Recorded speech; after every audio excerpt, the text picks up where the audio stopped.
Kanina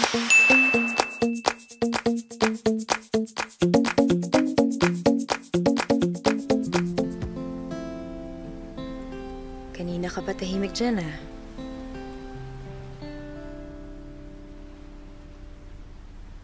Ganito lang talaga ako pag masaya.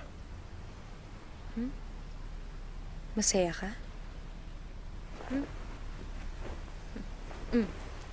Ano? Wala talaga? Ikaw, masaya ka ba? Ha? Masaya. Pero syempre, may halong takot. Anong takot mo?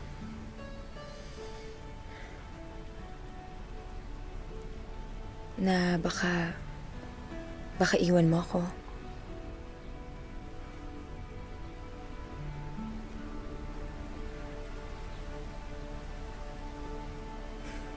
Nung sabay kasing nawala yung mga magulang ko, akala ko ikamamatay ko.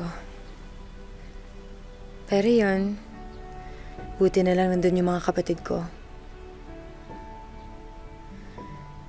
Sila yung nabigay sa akin ng dahilan para mabuhay.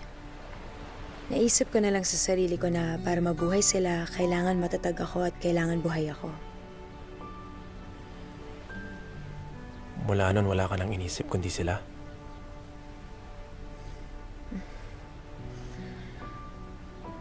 Sinabi ko sa sarili ko na parang pagka nasaktan ako ulit o mawala sa buhay ko yung mahal ko,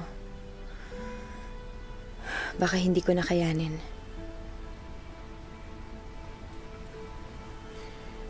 Nung iniwan ako ng nanay ko sa simbahan, 8 years old lang ako. Akala ko hindi ko kakayanin. Iniwan ka tapos hindi ka na binalikan?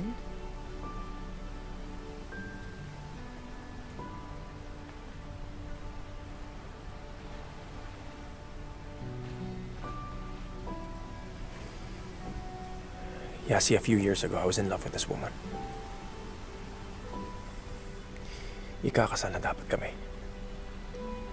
A week before the wedding, she decided to elope with my best friend. My best man.